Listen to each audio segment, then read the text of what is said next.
What I thought I would do is I would start with a simple request.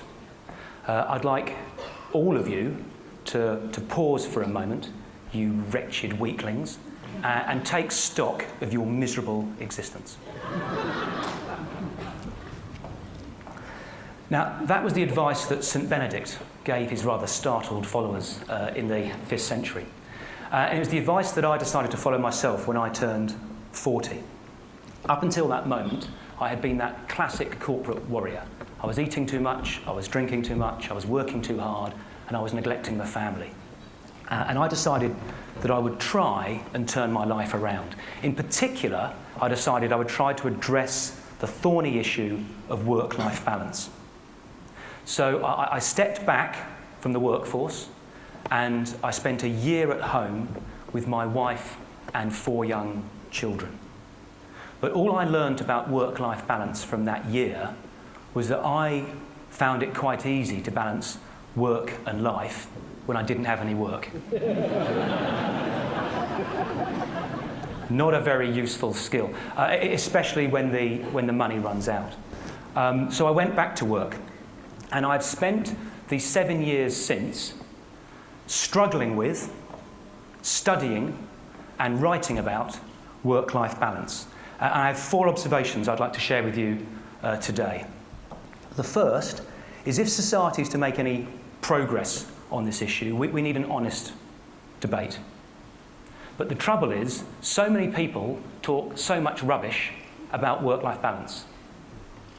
All the discussions about flexi time, or dress down Fridays, or paternity leave, only serve to mask the core issue, which is that certain job and career choices are fundamentally incompatible with being meaningfully engaged on a day-to-day basis with a young family.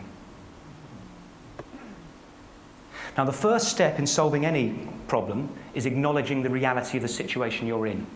And the reality of the society that we're in is there are thousands and thousands of people out there leading lives of quiet, screaming desperation, where they work long, hard hours at jobs they hate to enable them to buy things they don't need to impress people they don't like.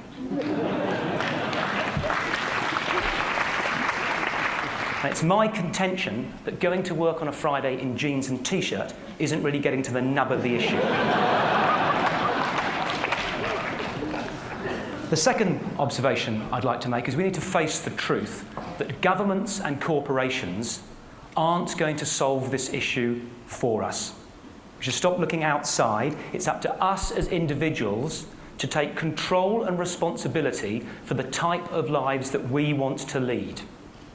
If you don't design your life, someone else will design it for you, and you may just not like their idea of balance. It's particularly important, this isn't on the World Wide Web, is it? I'm about to get fired. It's particularly important that you never put the quality of your life in the hands of a commercial corporation. Now, I'm not talking here just about the bad companies, the abattoirs of the human soul, as I call them. I'm talking about all companies, because commercial companies are inherently designed to get as much out of you as they can get away with. It's in their nature, it's in their DNA, it's what they do, even the good, well-intentioned companies. On the one hand, putting childcare facilities in the workplace is wonderful and enlightened. On the other hand, it's a nightmare that just means you spend more time at the bloody office. We have to be responsible for setting and enforcing the boundaries that we want in our life. The third observation is we have to be careful with the time frame that we choose upon which to judge our balance. Before I went back to work, after my year at home, I sat down and I wrote out a detailed, step-by-step description of the ideal balanced day that I aspired to. And it went like this. Wake up well rested after a good night's sleep. Have sex.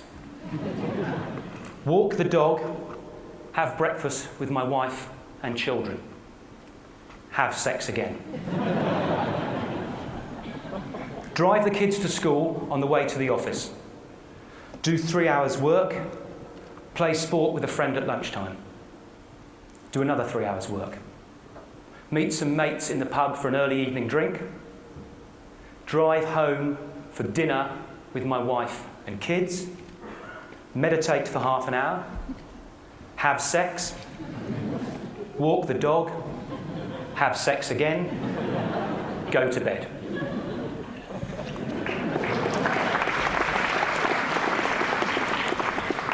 How often do you think I had that day? We need to be realistic. You can't do it all in one day. We need to elongate the time frame upon which we judge the balance in our life. But we need to elongate it without falling into the trap of the I'll have a life when I retire. When my kids have left home, when my wife has divorced me, my health is failing, I've got no mates or interests left. A day is too short, after I retire is too long. There's got to be a middle way. A fourth observation, we need to approach balance in a balanced way. A friend came to see me last year, and she doesn't mind me telling the story. A friend came to see me last year and said, Nigel, I've read your book and I realised that my life is completely out of balance. It's totally dominated by work. I work 10 hours a day, I commute 2 hours a day. All my relationships have failed. There's nothing in my life apart from my work. So I've decided to get a grip and sort it out. So I've joined a gym. Now, I don't mean to mock, but being a fit 10-hour-a-day office rat isn't more balanced, it's more fit. Lovely, though physical exercise may be, there are other parts to life. There's the intellectual side, there's the emotional side, there's the spiritual side. And to be balanced, I believe we have to attend to all of those areas, not just do 50 stomach crunches. Now, that can be daunting, because people say, bloody hell, mate, I haven't got time to get fit. You want me to go to church and call my mother? And I understand, I truly understand how that can be daunting. But an incident that happened a couple of years ago gave me a new perspective. My wife, who is somewhere in the audience today, called me up at the office and said, Nigel, you need to pick our younger son up, Harry, from school. She had to be somewhere else with the other 3 children for that evening.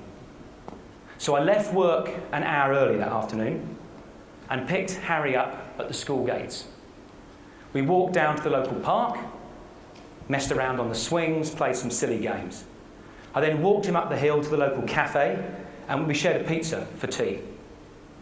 Then walked down the hill to our home and I gave him his bath and put him in his Batman pyjamas. I then read him a chapter of Roald Dahl's James and the Giant Peach. I then put him to bed, tucked him in, gave him a kiss on his forehead and said, good night, mate, and walked out of his bedroom.